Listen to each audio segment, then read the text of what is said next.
प्रियनो, हा व्हिडिओ जरी लांब असेल, जो 18 मिनिटाचा व्हिडिओ आहे, परंतु तुमचा वेळ वाया जाणार नाही. माझी खात्री आहे की तुम्ही या शिक्षणाच्या द्वारे आशीर्वादित व्हाल, म्हणून शेवटपर्यंत संपूर्ण व्हिडिओ निश्चित पहा. आमेन. प्रभू येशू ख्रिस्ताच्या सामर्थ्यशाली नावामध्ये संपूर्ण सुवार्थ वाहिनीमध्ये मी तुमचं स्वागत करतो. माझा विश्वास आहे की तुम्ही सगळे चांगले आहात आणि सुस्थितीमध्ये आहात. जसं तुमचं शरीर तसं तुमचा आत्मा सुस्थितीमध्ये वाढत आहे प्रभूमध्ये. विशेष करून मागील 3 एपिसोड्स जे आपण देवाला ग्रहणीय उपासना हा शिक्षण मालिकेचे आपण केलेले आहेत, ते तुम्ही बघितले असाल आणि ते पाहून तुम्ही आशीर्वादित झालेला असाल असा माझा विश्वास आहे. आणि जर तुम्हाला त्यातून आशीर्वाद मिळालेला आहे, तुमच्या उपासनेच्या जीवनामध्ये लाभ झालेला आहे, तर नक्की हे शिक्षण इतर विश्वासणाऱ्यांसंगती देखील विभागून घेण्याचे तुम्ही एक सेवा करू शकता. आज तिसरा भाग आहे देवाला ग्रहणीय उपासना, भाग क्रमांक 3. आणि आज आपण शिकणार आहोत उपासनेचा अर्थ काय. उपासना या शब्दाचा अर्थ आपण आज शिकणार आहोत. उपासना या शब्दाचा अर्थ शिकण्याच्या अगोदर आपण हे पहिल्यांदा समजून घेऊया की उपासना काय नाही आहे. उपासनेविषयी ज्ञान असणं म्हणजे उपासना नाही. म्हणजे पुष्कळ तुम्ही पुस्तकं वाचले, पुष्कळ तुम्ही त्यावरचे व्हिडिओज बघितले, पुष्कळ सेमिनार्स तुम्ही अटेंड केले आणि तुम्ही उपासनेविषयी बरंच काही तुम्ही शिकलेलं आहे. आता तांत्रिक सगळ्या गोष्टी शिकलेल्या आहे, सिद्धांतिक शिकलेल्या आहे, म्हणजेच आता तुम्हाला उपासना आली असं त्याचा अर्थ होत नाही. उपासना ही मानवी संकल्पना नाही आहे, मनुष्याच्या डोक्यातून आलेली ही संकल्पना नाही आहे की चला आता आपण काही आपल्याला करायला नाही आता आपण उपासना करूया. उपासना ही देवाची संकल्पना, हे देवाच्या अंतःकरणातून आलेलं आहे आणि आम्हाला त्यासाठी देवाने निर्माण केलं की आम्ही त्याची उपासना करावी.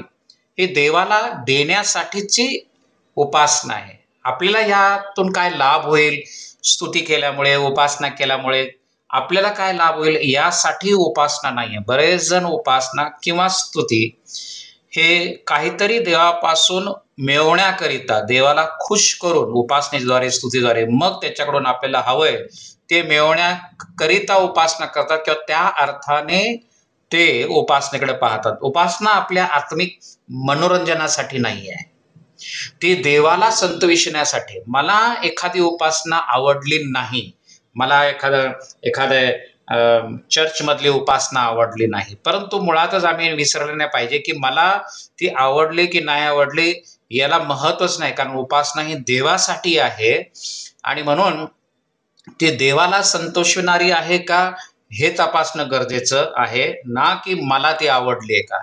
आता उपासना केवळ शारीरिक क्रिया नाहीत, म्हणजे नाचणं, गाणं, टाळ्या वाजवणं आणि इतर जे काही शारीरिक क्रिया उपासनेमध्ये आपण करतो. वचनाप्रमाणे निश्चितच काही क्रिया, काही शारीरिक क्रिया ह्या वचनाप्रमाणे आहेत.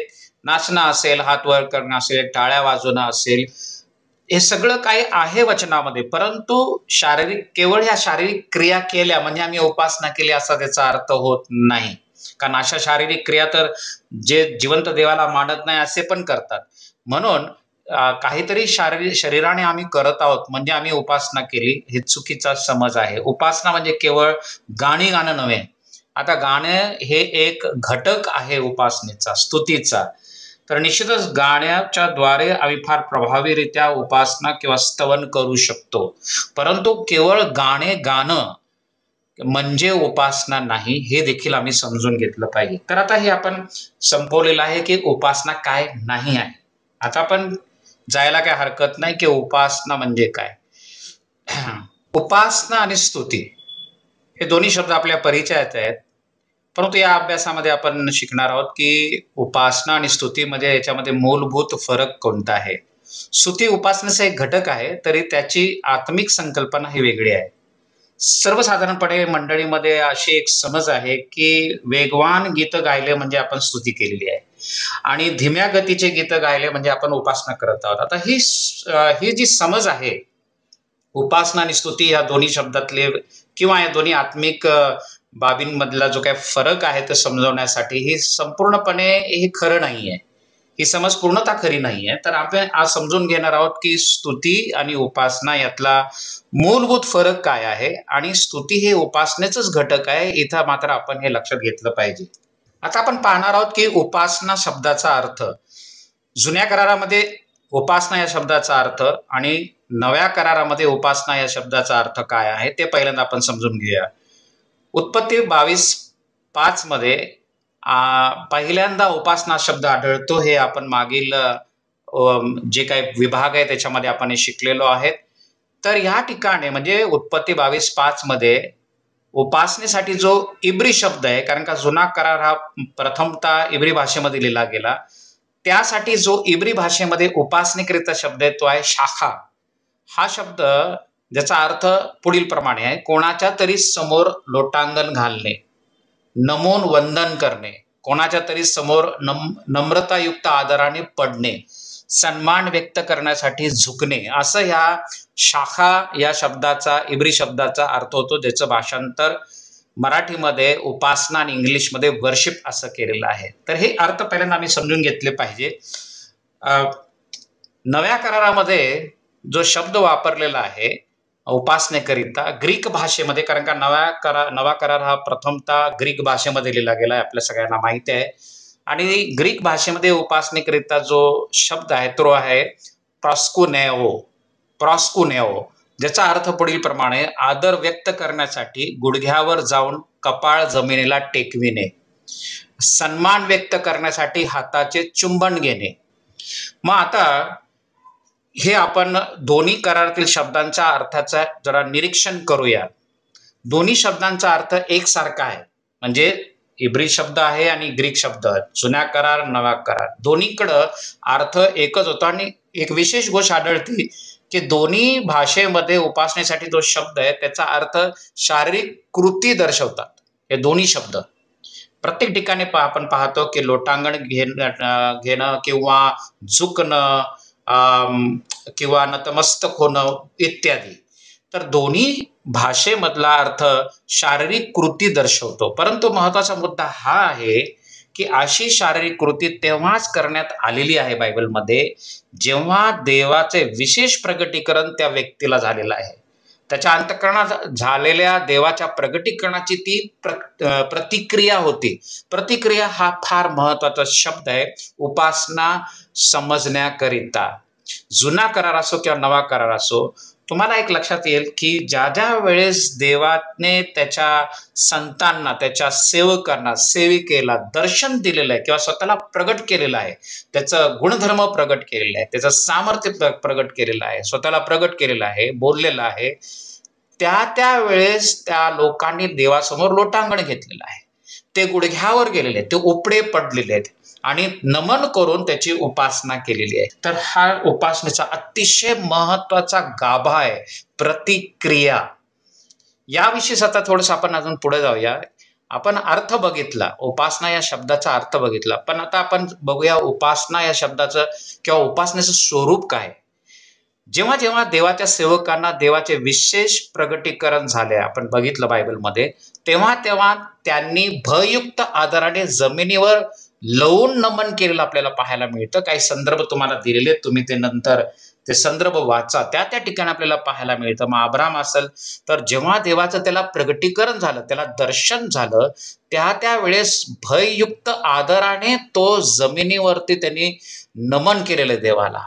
तर पुन्हा एकदा आपण इथं लक्षात घेऊया, उपासना म्हणजे देवाच्या प्रगटीकरणाला दिलेली प्रतिक्रिया आहे. ती देवाने काय केले यापेक्षा देव कोण आहे व कसा आहे हे प्रगट झाल्यावर त्याला शरण येऊन त्याची उपासना केली गेलेली आहे.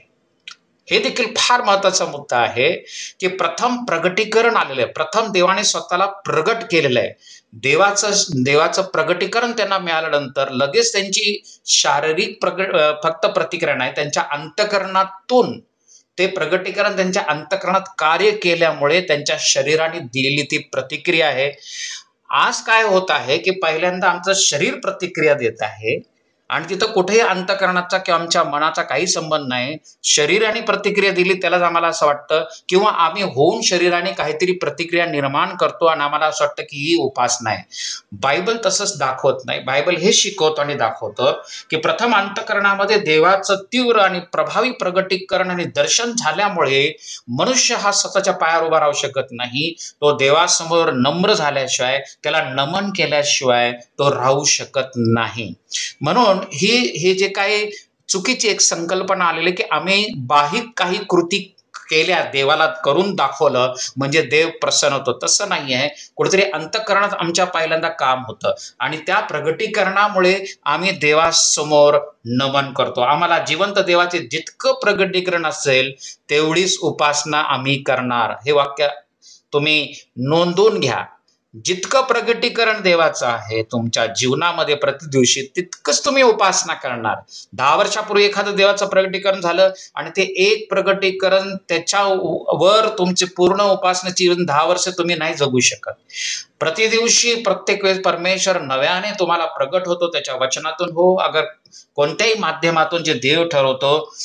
तुम्हाला देवाचं दर्शन झाल्यानंतर तुम्ही प्रत्येक वेळेस देवाची प्रभावी उपासना करू शकता.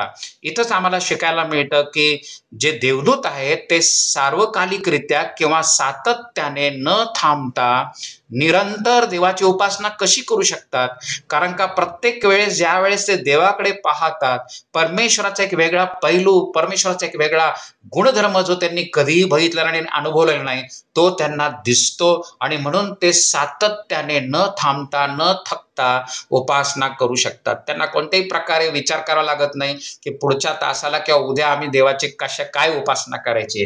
कारण का नेहमीच ते परमेश्वराचं प्रगटीकरण त्यांना नव्या नव्या रित्या होतं. आमचा देव इतका महान आणि आगाध आहे की फक्त 3-4 गोष्टी ज्याच्या माहिती झाल्या म्हणजे आम्हाला संपूर्ण देव समजला असेल नाही आहे. किती सुंदर आहे की तोच परमेश्वर आम्हाला स्वतःला प्रगट करतो आणि त्यामुळे आम्ही त्याची उपासना प्रतिदिवशी आणि प्रत्येक वेळेस नव्याने करू शकतो. पुढे जाऊया आपण. यावेळेस उपासना व स्तुती यातला आता भेद आपण समजून घेऊया. आता आपण त्याचा अर्थ बघितला, स्वरूप बघितलं. उपासना म्हणजे देव काय आहे या प्रगटीकरणाला आपण दिलेली प्रतिक्रिया आहे किंवा प्रतिसाद आहे. तुम्हाला देवाचं एक विशेष प्रगटीकरण होतं, तुम्ही गुडघ्यावर जाता, तुम्ही थांबू शकत नाही, तुम्ही त्याच्यासमोर नमन करता आणि त्याची उपासना करू लागता. कारण का तो तुम्हाला प्रगट होतो की तो प्रीती आहे, तो दयाळू आहे, तो कृपाळू आहे, तो क्षमाशील आहे आणि तो प्रत्येक वेळेस नव्याने तुम्हाला प्रगट होतो आणि मग तुम्ही त्याची उपासना केल्याशिवाय राहू शकत नाही. आपण उपासना करतो म्हणजे देव जो आहे त्याविषयी आपले मन सखोल मनन करतं. लक्षात घ्या की देवाने जे काही तुम्हाला त्याच्याविषयीचं प्रगटीकरण दिलेलं आहे, तुमचं मन त्याच्यावरती जसं जसं मनन करू लागतं तुमचं मन, तुम्ही देवाची उपासना उत्स्फूर्तरित्या करू लागता. तुम्हाला कोणी तुम्हाला येऊन सांगण्याची गरज पडत नाही की आता तुम्ही उपासना करा. अंतःकरणातील देवाविषयीचा जो सन्मान आहे तो प्रशंसा रूपामध्ये बाहेर पडतो. लक्षात घ्या की जे अंतःकरणामध्ये जे देवाचं प्रगटीकरण आता आम्हाला प्राप्त झालेलं आहे, तो आमच्या अंतःकरणामध्ये एक देवाविषयीचा सन्मान तयार होतो आणि तो सन्मान बाहेर मुखातून कसा निघतो आणि शरीरातून प्रशंसेच्या रूपामध्ये बाहेर पडतो. त्याचा आपल्या संपूर्ण जीवनावर परिणाम होतो. उलट होत नाही की पहिल्यांदा तुम्ही शरीराचं काहीतरी कृती करता, बाह्य कृती करता, मग तुमच्या अंतःकरणावरती काम होतं. तसं होत नाही. पहिल्यांदा तुम्हाला परमेश्वराचं प्रगटीकरण, मग तुमचं मन त्याच्यावर मनन करतं आणि मनन करत असताना तुम्ही स्वतःला थांबू शकत नाही. तुमचं मुख असेल, तुमचं शरीर असेल, स्वतःला थांबू शकत नाही आणि मग ते देवाची प्रशंसा ते करू लागतं. पुढे असं आहे की स्तुतीचं स्वरूप बघूया. आपण उपासनेविषयी बघितलं. मग स्तुती नेमकं काय आहे? स्तुती उपासनेचाच एक भाग आहे. लक्षात घ्या. स्तुती आणि उपासनेला असं लगेच आपण वेगळं नाही करू शकत. पण तरी देखील त्यांचं जे काही आत्मिक स्वरूप आहे तर त्याच्यामध्ये फरक आहे. स्तुती उपासनेचाच एक भाग आहे, परंतु स्तवनाचे स्वरूप उपासनेपेक्षा भिन्न आहे. देवाने आपल्यासाठी जे केले आहे त्याबद्दल आपली प्रतिक्रिया म्हणजे स्तुती. देवाने जे केले त्याची प्रतिक्रिया म्हणजे स्तुती आहे. ती आभार प्रदर्शनाच्या स्वरूपात बाहेर प्रगट होते. आता स्तुती काय आहे तर तुमची प्रतिक्रिया आहे. पण कशाला प्रतिक्रिया आहे? जेव्हा देव तुमच्यासाठी काहीतरी करतो, त्यावेळेस देव त्याचं सामर्थ्य प्रकट करतो, तुम्हाला विजय देतो, प्रार्थनेचे उत्तर येतात, तेव्हा तुम्ही तुमची प्रतिक्रिया स्तवनाच्या द्वारे देतात. म्हणजे हे स्तवन कसं बाहेर येतं? जयघोष, आभार प्रदर्शन इत्यादी तुम्ही उत्सव करू लागता. तर हा फरक आहे उपासनेमध्ये आणि स्तुतीमध्ये. हाच फरक आपण एका तक्त्याच्या द्वारे आपण समजून घेणार आहोत आता, म्हणजे तुम्हाला अधिक नीट समजेल. उपासना आणि स्तुतीचा खरं स्वरूप ह्या तक्त्याच्या द्वारे तुम्हाला समजेल. तुमच्या स्क्रीनवरती तुमचं लक्ष असू द्या. प्रथमतः हे देवाचं जे काही प्रगटीकरण आहे आणि देव आपल्यासाठी करतो म्हणजे कृत्य, हे पहिल्यांदा तुमच्या स्क्रीनवर तुम्हाला दिसतं. आता ज्यावेळेस देव स्वतःला प्रगट करतो किंवा आणि तो आपल्यासाठी काही कृत्य करतो, चमत्कारी कृत्य करतो, तर आपली त्याविषयी मानवी प्रतिक्रिया काय असते बघा. जर प्रगटीकरण तुम्हाला मिळतं देवाचं, तर तुमची प्रतिक्रिया असते उपासना. देवाचं प्रगटीकरण म्हणजे देवाचा स्वभाव, देवाचे गुणधर्म हे तुम्हाला प्रगट व्हायला लागतात. जसं देवाने मोशेला स्वतःला प्रगट केलं, त्या खडकामध्ये ज्यावेळेस त्यांनी स्वतःला ठेवलं आणि परमेश्वर त्याच्या समोर प्रगट झाला आणि त्याला ती वाणी ऐकायला आली आणि देवाचे गुणधर्म त्याला प्रगट झाले. तर प्रगटीकरण जे आहे त्यातून उपासना निघते, प्रगटीकरणातून. आणि जी कृत्य तो आमच्यासाठी करतो त्याची मानवी प्रतिक्रिया आहे स्तुती. प्रगटीकरण आलं तर त्याची मानवी प्रतिक्रिया काय आहे? उपासना. आणि आमच्यासाठी ज्यावेळेस देव काही कृत्य करतो, दैवी कृत्य करतो, चमत्कार करतो, प्रार्थनेचे उत्तर देतो, तर आमची मानवी प्रतिक्रिया काय येते? स्तुती येते. आता अजून पुढे थोडंसं जाऊया. आणि उपासनेत ही उपासना जी आहे, प्रगटीकरणामुळे आलेली जी काही उपासना आहे ती कोणत्या रूपामधून आपल्याला बाहेर येते? तर आदर, प्रशंसा आणि भय. प्रगटीकरणाची प्रतिक्रिया आहे उपासना, आणि उपासना बाहेर कशी निघते? आदर, प्रशंसा आणि भय. तसेच कृत्य जे देव आमच्यासाठी करतो त्याची प्रतिक्रिया, मानवी प्रतिक्रिया काय? स्तुती, स्तवन, उत्सव. आणि ते बाहेर कसं येतं? कोणत्या रूपामध्ये? जयघोष, आनंद, उत्सव. अशा प्रकारे हा जो भेद आहे या उपासना आणि स्तुतीच्या स्वरूपामध्ये, तो आपण जर समजून घेतला तर आपण निश्चितच प्रभावी उपासना करू शकतो. आणि मी इथं हेही सांगेल की ज्यावेळेस मी उपासना शब्द वापरतो तर त्यामध्ये निश्चितच स्तवनाचा देखील भाग आहे. तरी देखील यातला जो काही आत्मिक भेद आहे तो आम्ही समजून घेतला पाहिजे. तर प्रियानो, आता ह्या ठिकाणी आपण पुढच्या विभागाविषयी माहिती देऊन मी थांबवणार आहे. चौथा भाग असणार आहे उपासनेचा योग्य दृष्टिकोन. आणि पुढच्या भागामध्ये याविषयी आपण शिकणार आहोत की ज्यावेळेस आम्ही उपासना करतो तर आमचा दृष्टिकोन कसा असला पाहिजे किंवा तो तसा होण्याकरिता काय आवश्यक आहे.